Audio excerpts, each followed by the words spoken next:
BYD Atto One salah satu mobil yang sempat menggemparkan pasar mobil listrik di Indonesia kemarin pada saat Gias ya, karena memang harganya yang terlampau murah. Mobil ini bisa didapat dengan harga di bawah 200 jutaan aja, dan kira-kira apa yang bisa kita dapat di mobil ini?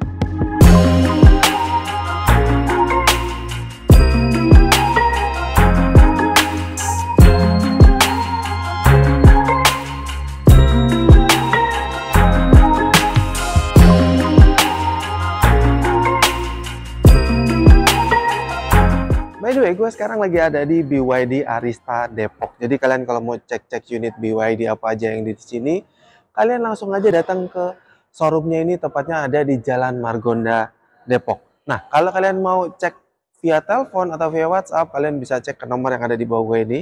Kalau di bawah gue ini nggak ada, kalian cek aja ke deskripsi, karena sama mbaknya pasti akan dikasih promo-promo yang menarik. Nah, di sebelah gue ini adalah BYD Atto One ya, yang kemarin sempat gempar di Gias 2025 bahwa mobil ini memang dikeluarkan dengan harga yang sangat terjangkau. Nggak nyampe 200 jutaan kalian bisa dapat mobil ini. Dan dibandingkan dengan kompetitor-kompetitornya, mobil ini jauh lebih oke. Karena mobil ini punya dimensi yang nggak terlalu besar daripada kompetitor-kompetitornya, dan dia punya 5 pintu kayak mobil beneran. Dan kalau kita bandingkan daripada kita beli LCGC dengan harga yang kurang lebih nggak beda jauh sama ini, gue sih lebih milih ini ya, karena ini sudah menggunakan mobil listrik, dan kalau sudah berbicara mobil listrik, konsumsi bahan bakarnya sudah pasti lebih oke. Mobil ini dibekali dengan dua varian, ada yang dynamic itu standar range, dan juga ada yang premium yang range-nya lebih panjang. Nah, untuk perbedaannya antara dynamic dan juga yang premium itu sebetulnya tidak terlalu banyak perbedaan.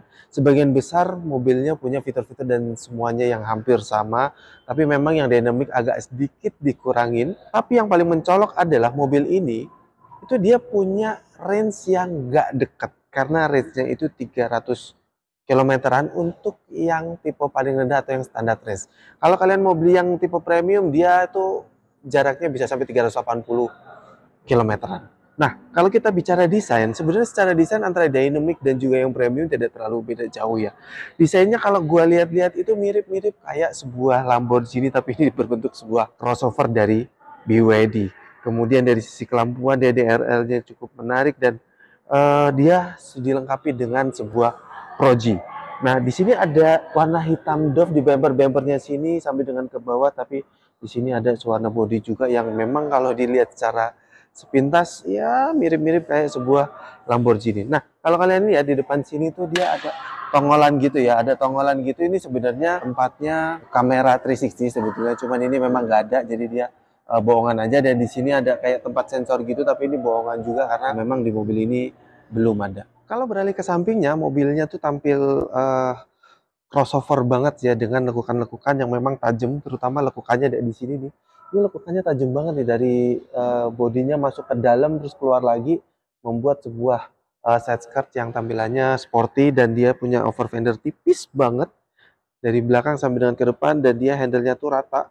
Walaupun dia masih pakai mode cepol, tapi dia rata. Dan berbeda dengan kompetitor-kompetitornya, mobil ini tuh dia punya velg yang ukurannya nggak kecil, 16 inch, dan dia pun sudah alloy kalau kalian lihat. Nah, alloynya ini single tone, dan velg ini dibalut ban ukuran 185/55 ring 16. Nah, mobil mana kompetitornya mobil listrik di bawah 200 juta udah dapat 16 inch alloy.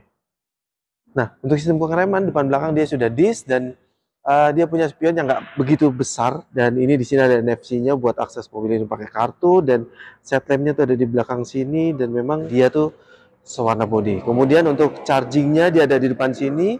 Nah, charging-nya ini dia sudah V2L, artinya dia bisa keluar masuk ya arus listrik. Oke, kalau kita beralih ke belakangnya, mobil ini tuh lekukannya banyak banget di belakang. Sini, sini, sini, sini lagi, sini lagi. Jadi tampilannya tuh banyak lekukan-lekukan yang memang membuat mobil ini terasa terkesan dinamis. Nah, kalian lihat lampunya menyambung dari kiri ke kanan, dan ini sudah LED, dan ada hiasan titik-titik-titik di sini membuat tampilannya lebih sporty. Dan beralih ke bawahnya, kalian bisa lihat diffusernya dia warnanya doff, dan dia punya diffuser yang sporty banget di sini, yang ada fog lamp-nya di bawah sini. Kemudian sensor parkir ada 3 titik, tengah, kanan, kiri satu-satu. Kamera mundur udah ada di situ.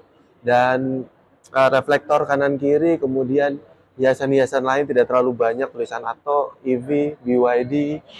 Kaca belakangnya dia sudah ada defoggernya, dan spoilernya ini yang tampilannya sporty banget karena lekukan-lekukannya itu tajam dan sporty. Gimana bagasinya? Kita coba buka. Ya, bagasinya memang belum dilengkapi dengan power tailgate, tapi hidroliknya sudah cukup kuat dan bagasinya lega banget di sini untuk sebuah mobil yang compact. Tapi sayangnya itu di bagasinya dia agak turun dari lantai, dari bibir bagasinya ya. Jadi agak kesulitan juga kalau naruh atau ngambil barang yang agak berat dikit. Tapi it's okay. Dan kalau misalnya bagasinya ini kurang lebar atau kurang gede, kalian bisa lipat bangku belakang sini. Dan bangku belakangnya itu bisa dilipat 100%, dia nggak bisa setengah-setengah atau sepertiga atau gimana gitu, nggak bisa. Jadi harus 100% kalian tutup dan kalian bisa dapat ruang bagasi yang lega banget. Kalau ngomongin mesinnya, mesinnya tuh ditaruh di depan sini. Nah, mobil ini itu dalam dua varian tersebut dia punya masing-masing kapasitas baterai berbeda ya.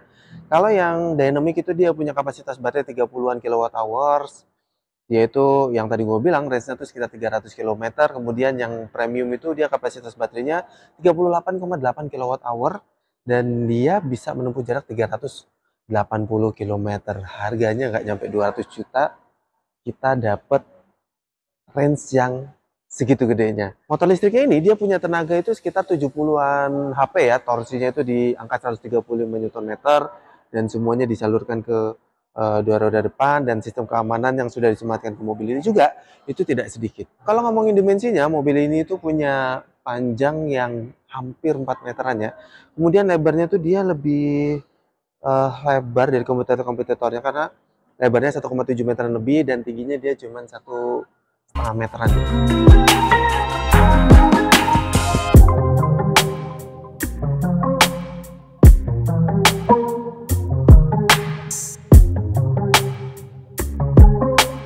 Oke, gue duduk di bangku paling belakang dari BYD Atto One dan gua masuk nuansanya gelap.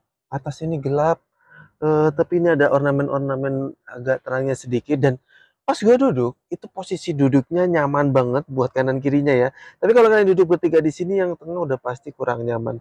Nah, bangkunya ini dia punya tonjolan di sini buat nahan paha.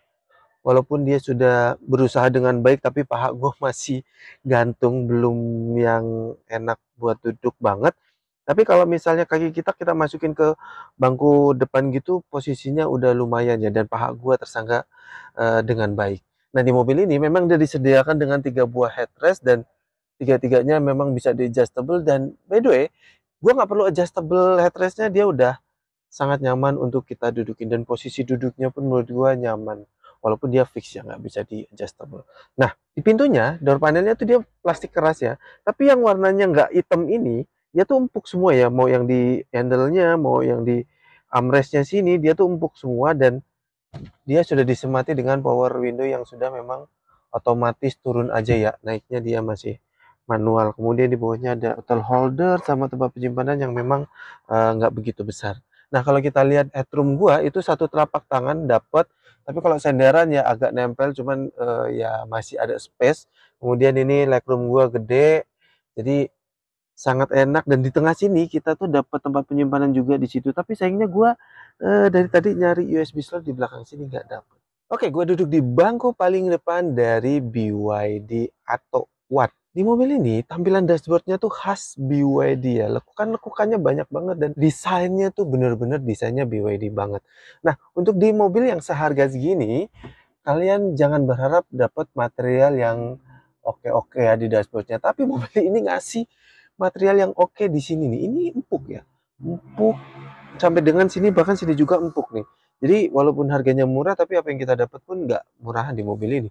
Kemudian dari sisi door panelnya pun sama, dia di atasnya keras-keras, tapi yang kena tangan kita nih dia empuk. Bahkan di handle-nya ini ada silver-silver gitu.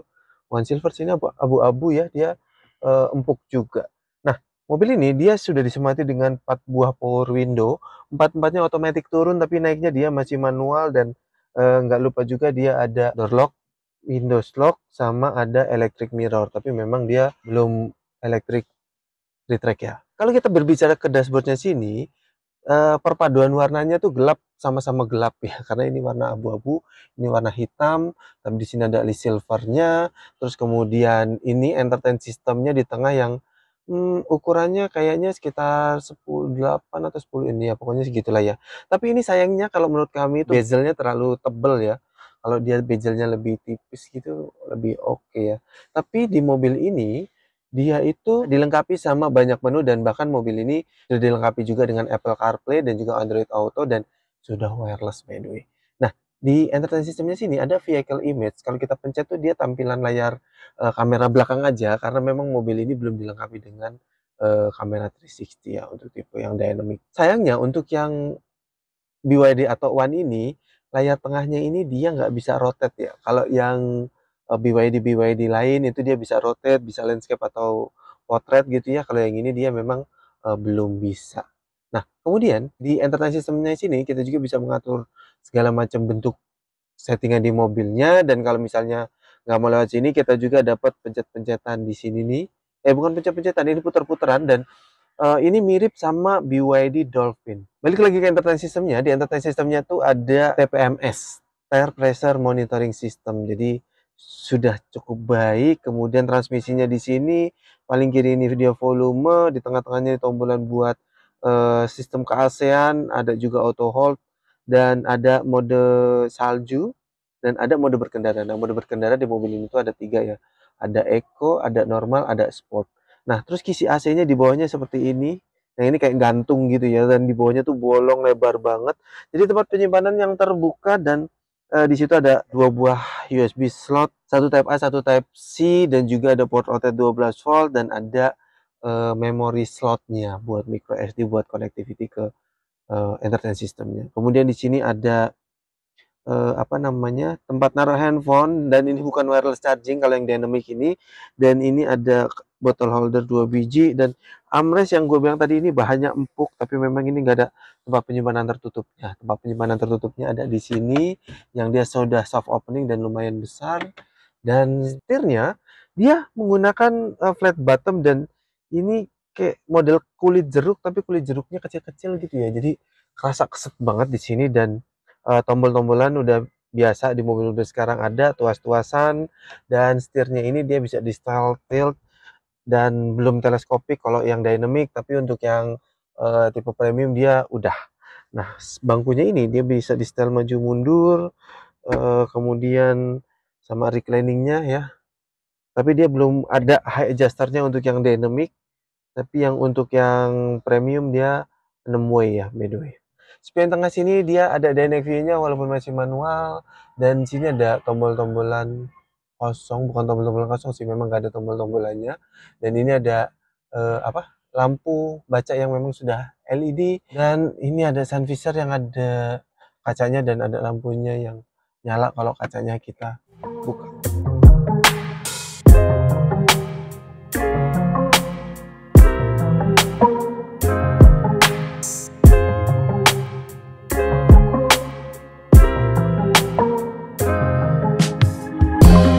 Menurut kalian tentang BYD atau One ini yang memang dibekali harga gak mahal kalau dibandingin dengan kompetitor-kompetitor lainnya tuh mobil ini menurut gua lebih oke ya karena dia punya mobil yang lebih besar, kapasitas bagasi yang lebih besar, kabin yang lebih besar, baterai yang lebih besar, range yang lebih jauh.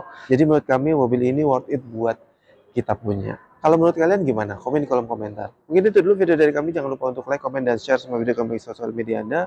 Jangan lupa juga subscribe ya buat ada yang belum dan aktifkan tombol loncengnya supaya kalian semua terinformasi semua video-video terbaru dari kami. Bersama gua Anwar, sampai jumpa di video selanjutnya. Salam otomotif.